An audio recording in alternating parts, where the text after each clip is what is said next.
സൂര്യരശ്മികൾ നമ്മുടെ ശരീരത്തിൽ വീഴുമ്പോൾ ചെറിയ കുരുക്കളും കുമിളകളും സൺബേൺസും മുതൽ വളരെ സിവിയറായിട്ടുള്ള സൂര്യാഘാതം വരെ സംഭവിക്കാം.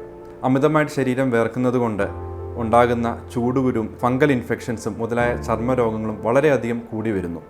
എങ്ങനെ നമുക്കിതിനെ പ്രതിരോധിക്കാം? 20-30 മിനിറ്റ് കൂടുമ്പോൾ വെള്ളം കുടിക്കാൻ ശ്രദ്ധിക്കുക. ലൂസായിട്ടുള്ള കോട്ടൺ ഡ്രസ്സ് ഉപയോഗിക്കുക. പുറത്തേക്ക് ഇറങ്ങുന്നതിന് അരമണിക്കൂർ മുമ്പ് സൺസ്ക്രീൻ ഉപയോഗിക്കാൻ പ്രത്യേകം ശ്രദ്ധിക്കണം. കുട ഉപയോഗിക്കാനും അതുപോലെ തന്നെ തൊപ്പി ഉപയോഗിക്കാനും ശ്രദ്ധിക്കുന്നത് നല്ലതാണ്. പ്രമേഹ രോഗികൾ, ബ്ലഡ് പ്രഷറിന് ഡയയൂറിറ്റിക്സ് പോലുള്ള മരുന്നുകൾ എടുക്കുന്നവർക്ക് ഡീഹൈഡ്രേഷൻ വരാൻ സാധ്യത കൂടുതലാണ്. അതുകൊണ്ട് ഡീഹൈഡ്രേഷൻ വരാതെ വെള്ളം കുടിക്കാൻ ശ്രദ്ധിക്കുക. സാധാരണ ഒരാൾ 2 മുതൽ 3 ലിറ്റർ വരെ വെള്ളം കുടിക്കേണ്ടതാണ്.